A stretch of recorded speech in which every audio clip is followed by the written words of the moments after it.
नमस्कार विद्यार्थी मित्रांनो, स्वागत आहे तुम्हा सर्वांचं अभ्यास गुरु या चॅनलवर.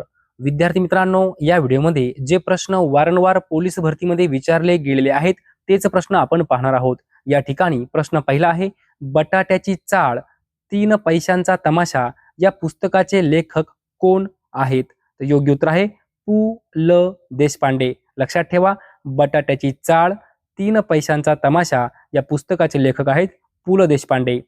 हा प्रश्न पोलीस भरतीमध्ये विचारला गेलेला आहे. पुढे पहा, ब्रिटिश लोकांच्या गुणांचे अनुकरण करा पण अंधानुकरण नको, असे कोण म्हणाले? ब्रिटिश लोकांच्या गुणांचे अनुकरण करा पण अंधानुकरण नको, असे कोण म्हणाले? तर गोपाळ गणेश आगरकर. गोपाळ गणेश आगरकर काय म्हणाले होते? ब्रिटिश लोकांच्या गुणाचे अनुकरण करा पण अंधानुकरण नको. हा प्रश्न राज्यसेवा मुख्य 2013 मध्ये विचारला गेलेला आहे. पुढचा प्रश्न पहा, स्वामी विवेकानंद यांना हिंदू नेपोलियन असे कोणी म्हटले होते? तर फ्रेंच विचारवंताने. कोणी म्हटलं होतं? फ्रेंच विचारवंत यांनी काय म्हटलं होतं? हिंदू नेपोलियन. पुढील प्रश्न पहा, भारतीय राज्यघटनेतील परिशिष्ट अ कोणत्या पंतप्रधानांच्या कारकिर्दीत घटनेत समाविष्ट केले गेले? भारतीय राज्यघटनेतील परिशिष्ट अ कोणत्या पंतप्रधानांच्या कारकिर्दीत घटनेत समाविष्ट केले गेले? तर पंडित जवाहरलाल नेहरू.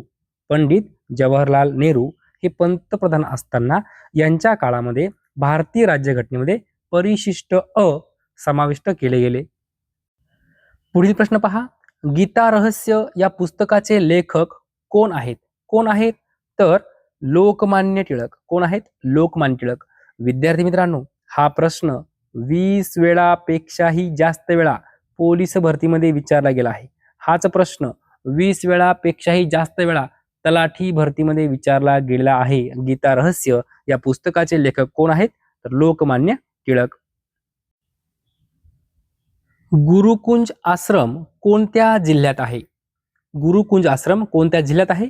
तर अमरावती जिल्ह्यामध्ये गुरुकुंज आश्रम आहे. पुढचा प्रश्न, गुरुकुंज आश्रमाची स्थापना कोणी केली? कोणी केली? तर संत तुकडोजी महाराज. लक्षात ठेवा, संत तुकडोजी महाराज यांनी गुरुकुंज आश्रमाची स्थापना केली. विद्यार्थी मित्रांनो, आपल्या महाराष्ट्रामध्ये जे काही आश्रम आहे ते सर्व तुमच्या तोंडी पाठ पाहिजे. त्यावर परीक्षेमध्ये प्रश्न असतो म्हणजेच असतो. पहा, या ठिकाणी सेवाग्राम आश्रम आहे. सेवाग्राम आश्रम कोणत्या जिल्ह्यात आहे? वर्धा जिल्ह्यात आहे. स्थापना कोणी केली? महात्मा गांधी. लक्षात ठेवा, सेवाग्राम आश्रम. विद्यार्थी मित्रांनो, सेवाग्राम आश्रम कोणत्या जिल्ह्यात आहे असा प्रश्न आला आणि जर तुमच्या लक्षात राहत नसेल तर मी तुम्हाला ट्रिक सांगतो. काय म्हटलं आहे? सेवाग्राम. या ठिकाणी से आणि 2 नंबर काय आहे? वा. व वर्ण वर्धा असं लक्षात ठेवायचं. काय म्हटलं? सेवाग्राम, व वर्ण वर्धा आणि शेवटी काय आहे? म आहे. म वर्ण काय ध्यानात ठेवायचं? महात्मा गांधी. लक्षात ठेवा, सेवाग्राम, व वर्ण वर्धा जिल्ह्यात आहे, शेवटी अक्षर आहे म आणि म वर्ण महात्मा गांधी यांनी हा आश्रम स्थापन केला होता, हे लक्षात ठेवायचं आहे. पुढचा प्रश्न पहा, परमधाम आश्रम कोणी स्थापना केली? तर विनोबा भावे. परमधाम आश्रमाची स्थापना विनोबा भावे यांनी केली. कोठे? पवनार या ठिकाणी. कोणत्या जिल्ह्यात? वर्धा जिल्ह्यात. ओके. पुढे पहा, तपोवन आश्रम कोणत्या जिल्ह्यात आहे? अमरावती जिल्ह्यात आहे. स्थापना कोणी केली? शिवाजीराव पटवर्धन. विद्यार्थी मित्रांनो, खूप महत्वपूर्ण आहे, लिहून ठेवा. 10 वेळापेक्षाही जास्त वेळा यावर प्रश्न विचारला गेला आहे. तपोवन आश्रम स्थापना कोणी केली? कोणत्या जिल्ह्यात स्थापना झाली? लक्षात ठेवायचं आहे. त्यानंतर आनंदवन स्थापना कोणी केली? बाबा आमटे यांनी. कोणत्या जिल्ह्यात? चंद्रपूर जिल्ह्यात. चंद्रपूर जिल्ह्यात कोणत्या ठिकाणी? वरोरा या ठिकाणी. ओके. पुढील प्रश्न पहा, येलदरी धरण कोणत्या नदीवर आहे? तर पूर्णा नदीवर येलदरी धरण आहे. येलदरी धरण कोणत्या जिल्ह्यात आहे? तर हिंगोली जिल्ह्यात आहे. लक्षात ठेवा, येलदरी धरण हिंगोली जिल्ह्यात आहे, पूर्णा नदीवर आहे. पुढचा प्रश्न, किल्ला व वन्य प्राणी अभयारण्यामुळे प्रसिद्धीस आलेले अकोला जिल्ह्यातील ठिकाण कोणते? तर नरनाळा. लक्षात ठेवा, नरनाळा कोणत्या जिल्ह्यात आहे? अकोला जिल्ह्यात आहे. काय आहे? अभयारण्य आहे, वन्य प्राणी अभयारण्य आहे, त्या ठिकाणी किल्ला सुद्धा आहे. असा प्रश्न विचारला जातो नरनाळा किल्ला कोणत्या जिल्ह्यात आहे? अकोला जिल्ह्यात आहे. ओके. भीरा अवजल प्रवाह हा जलविद्युत प्रकल्प कोणत्या जिल्ह्यात आहे? तर रायगड जिल्ह्यात आहे. भीरा अवजल प्रवाह हा प्रकल्प रायगड जिल्ह्यात आहे. कोणत्या प्रकारचा आहे? तर जलविद्युत प्रकल्प आहे. लक्षात ठेवा, शब्द लक्षात ठेवा. भीरा अवजल प्रवाह कोणत्या प्रकारचा प्रकल्प आहे? जलविद्युत प्रकल्प आहे. कोणत्या राज्यात आहे? रायगड जिल्ह्यात. सॉरी, कोणत्या जिल्ह्यात आहे? तर रायगड जिल्ह्यात आहे. पुढे पहा, अर्जुनी मोरगाव तालुक्यातील कोणते धरण गोंदिया जिल्ह्यातील सर्वात मोठे धरण होय? इटिया डोह. विद्यार्थी मित्रांनो, प्रश्न सोपा आहे, पण विचारण्याची पद्धत थोडीशी अवघड आहे. म्हणजे कसं, असंही विचारलं असतं, इटिया डोह धरण कोणत्या जिल्ह्यात आहे? गोंदिया. इटिया डोह धरण गोंदिया जिल्ह्यात कोणत्या तालुक्यात आहे? अर्जुनी मोरगाव. पण प्रश्न कसा विचारला? प्रश्न पहा कसा विचारला. अर्जुनी मोरगाव तालुक्यातील कोणते धरण गोंदिया जिल्ह्यातील सर्वात मोठे धरण होय? तर इटिया डोह. म्हणजे थोडीशी शब्दरचना थोडीशी अवघड केलेली असते. ओके, लक्षात ठेवायचे, प्रश्न व्यवस्थित वाचायचा आहे. महाराष्ट्रातील अतिपूर्वेकडील आदिवासी जमात कोणती? अतिपूर्वेकडील विचारलं की नाही? तर मांडिया गोंड.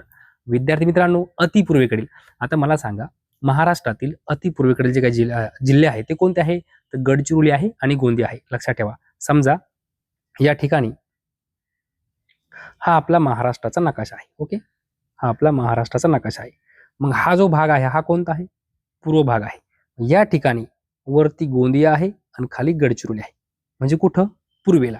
या ठिकाणी कोणती आदिवासी जमात आहे ते आपल्याला विचारलं आहे? तर मांडिया गोंड. मांडिया गोंड. लक्षात ठेवा. विद्यार्थी मित्रांनो, आपल्या महाराष्ट्राचा नकाशा व्यवस्थित पहा.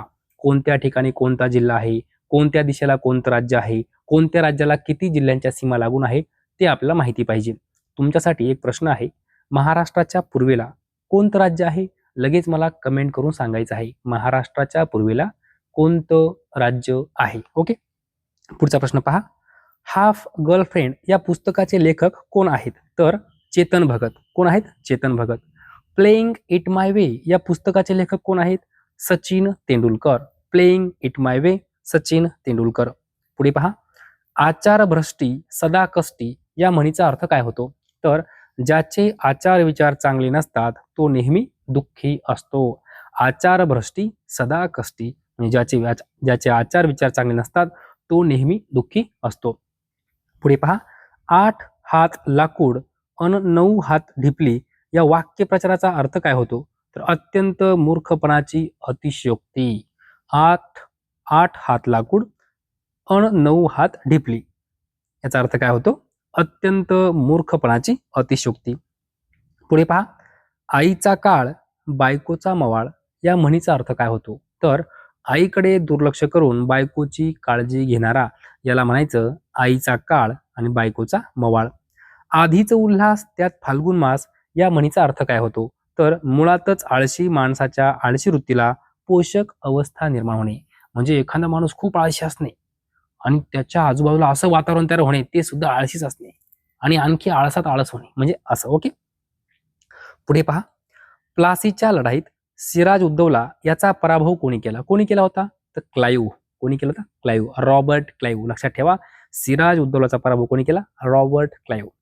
बक्सरच्या लढाईनंतर इंग्रजांनी कुठे सत्ता प्रस्थापित केली? तर बिहार या ठिकाणी. बक्सरच्या लढाईनंतर इंग्रजांनी बिहार या ठिकाणी सत्ता प्रस्थापित केली. पुढे पहा, 1857च्या उठावानंतर पहिला व्हाईसरॉय कोण होता?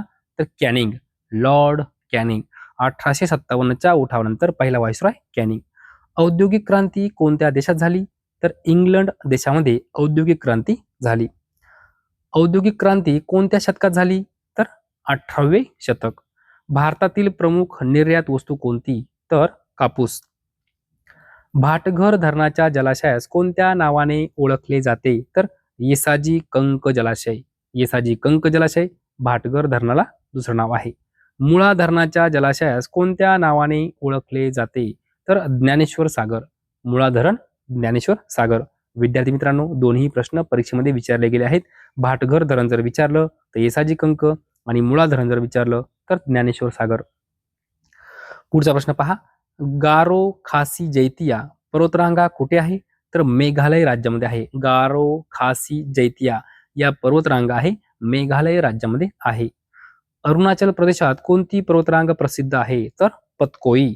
पतकोई. राष्ट्रीय रासायनिक प्रयोगशाळा कोणत्या ठिकाणी आहे? तर पुणे या ठिकाणी राष्ट्रीय रासायनिक प्रयोगशाळा आहे. Central water and power research station कुठे आहे? खडकवासला या ठिकाणी आहे, पुणे जिल्ह्यामध्ये. 10 वेळापेक्षाही जास्त वेळा हा प्रश्न परीक्षेमध्ये विचारला गेला आहे. Central water and power research station, Khadakwasla, Pune. पुढे पहा.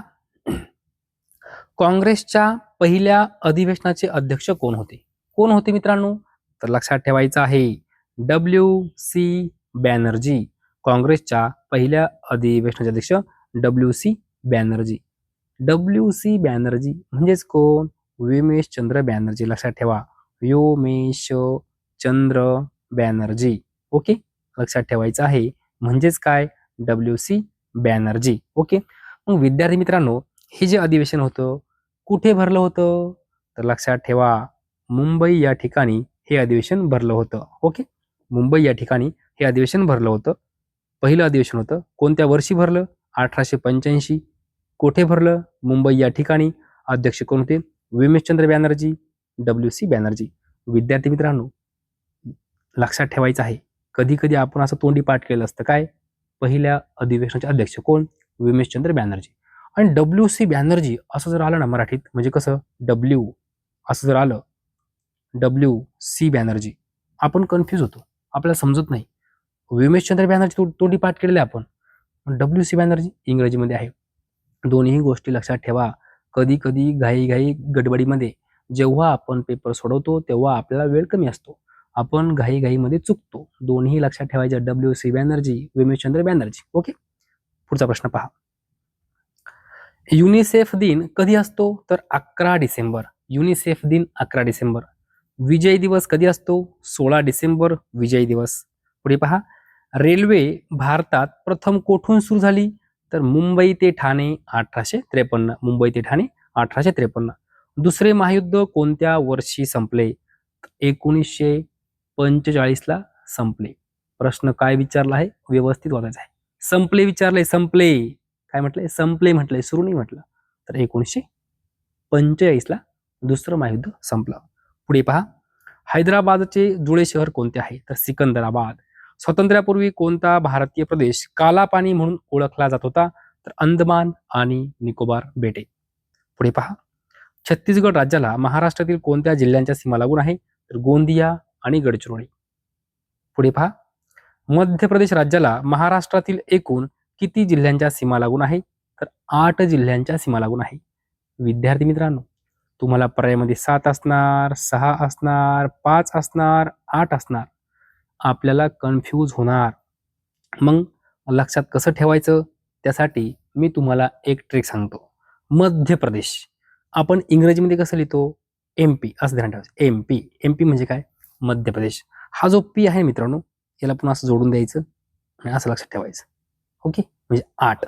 ओके, हा जो MP आहे, MP म्हणजे काय? मध्य प्रदेश. Pला थोडा असं करून घ्यायचं आणि 8 सारखा पाठ दिसतो असं लक्षात ठेवा. किंवा दुसरी एक ट्रिक सांगतो. काय?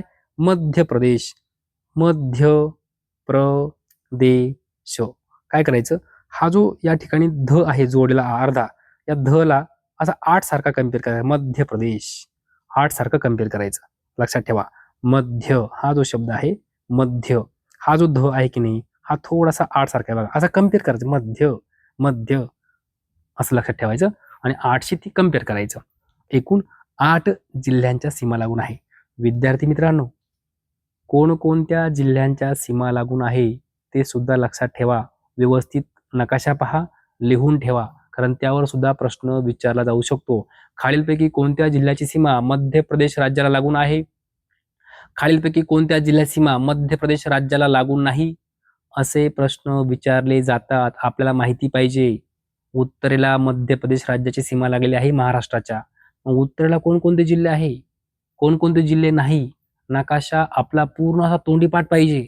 म्हणजे प्रश्न कसाही प्रश्न विचारला तरी सुद्धा त्याचं उत्तर आपल्याला आलं पाहिजे.